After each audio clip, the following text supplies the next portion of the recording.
Greeting friends. In our last podcast, I shared with you the common reasons that lead to divorce. And I also highlighted that communication is one of the main reasons that lead to divorce.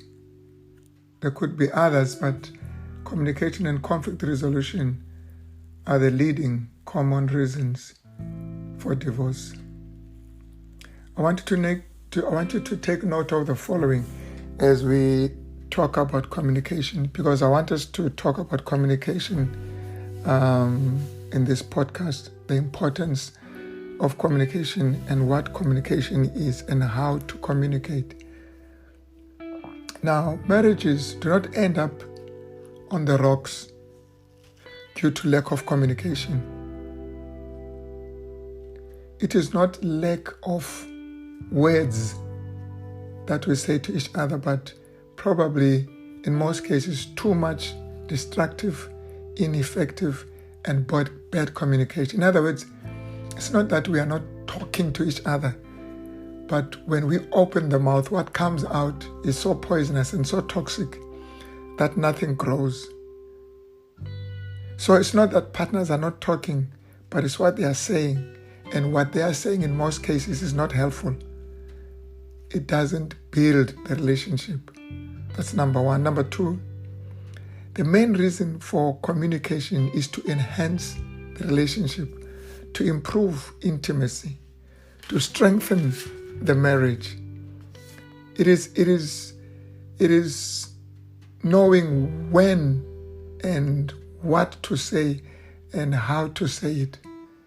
So in marriage, communication is not just about throwing words at each other, but it is asking yourself, will this build our relationship? How can this build our relationship?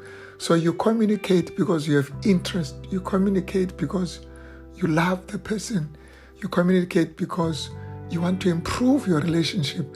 You communicate because your marriage is very important to you, or your relationship is very important to you.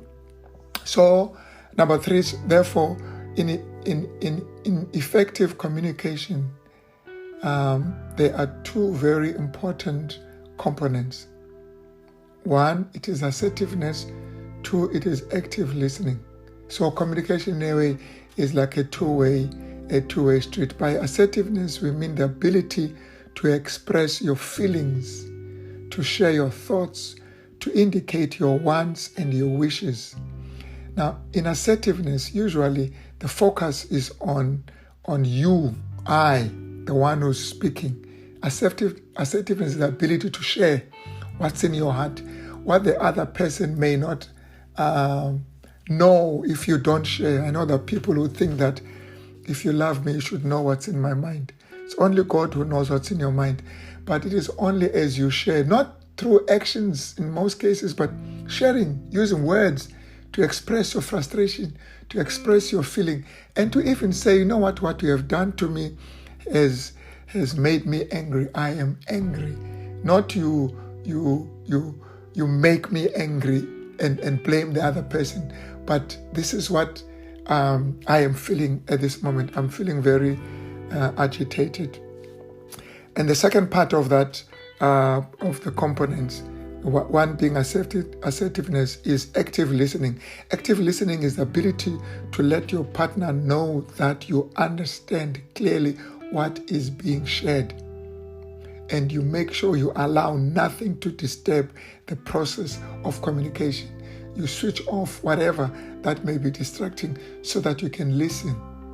So in other words, communication emanates from a heart full of love, a heart full of empathy. You're not just communicating words, but how you value the person. Even if you don't communicate you keep quiet. The stonewalling can also be indicating that you don't value the person. And words, cutting words, cruel words, show that you don't value the person. So you choose your words when you talk to your friend. You choose your words when you talk to a person you love. When people go to their boss to express whatever they want to express, They rehearse what they're going to say. You know why? Because they don't want to lose their employment. Unless, of course, you have made up your mind that you are leaving, then you don't care. But when you value your employment, when you value your career, you choose your words. But the same thing in marriage, you choose your words. You don't just say whatever that comes in mind because you are angry. You make sure you communicate to enhance, you communicate to increase intimacy. So here is what you need to remember when you communicate to increase intimacy. Let me just highlight a few things. Number one, you need to give full attention to your partner when talking. Turn off your phone, shut off your television, make eye contact. I'm just sharing you what this author is saying here. Turn off your phone, shut off your television, make eye contact, show that I love you, honey, I'm here, talk to me. To a child as well, I'm here. Baby, talk to me. Dad is listening. Mom is listening. Let the person know that you care. Have you ever seen kids when they're talking to you and they say that you're not looking at them? And then they hold you on the cheeks and they turn your head so that you can look at them. Maybe that's what we need to do to each other. Number two, focus on the good qualities in each other and praise each other often. Don't only open your mouth when you have something bad to say, when you only want to share your frustration. Talk also about the nice things. Share how you are impressed by what the other, by your partner has done. Number three, be assertive. Like we said, we spoke about that. Share your thoughts, share your feelings, share your needs, and say those things without being critical, without being using tone of condemnation, of condemning the other person. And we said, try to use the I statements rather than the you. You always late. You always say this. So try and say I. Worry when you don't let me know where you are. Things like that.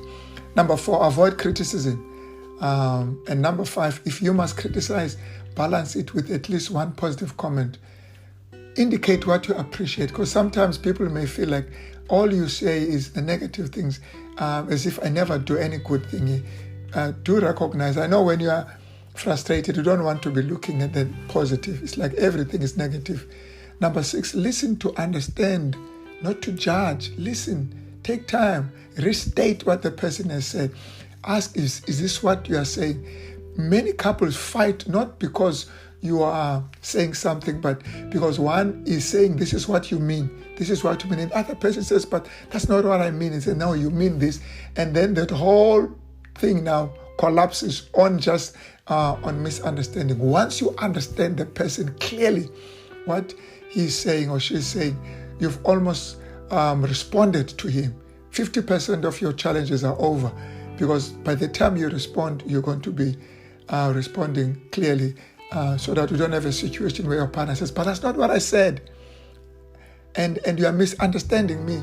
And then, of course, you twist what the other person says, and so that you punish him for saying it, so that the person regrets why he even opened his mouth. That's why other people don't want to talk. They say, you know what, once you say something here, then it's going to be a burden. You'll have to prove this, and you'll regret why you said it. Use active listening. That's very important, number 7. And number 8, avoid blaming each other and try to work together for a solution. Remember, you communicate to improve the relationship. And lastly, when things don't work, when you have tried everything, seek counselling. There's nothing wrong with that. I know there are people who say, I cannot let somebody get involved in my relationship, especially the stronger and the physical gender. No, I will not let somebody get it. I will solve. No, when you have challenges that you are struggling to solve, seek counseling. Get somebody you trust that will help you. May God bless you, and learn to communicate effectively to increase your intimacy. God bless. The Marriage and Relationship Podcast was brought to you by Dr. Papu. Dr. Papu is a devout Christian leader, an inspirational speaker, and an experienced pastor who has worked with couples for the last 35 years in his ministry. You can record and submit your questions to Dr. Papu by following this link, www.anchor.fm/Dr. J. Papu. If you'd like to have private consultations or counseling sessions, please send your email to drpapuonline@yahoo.com. That's DRPAPUONLINE@yahoo.com.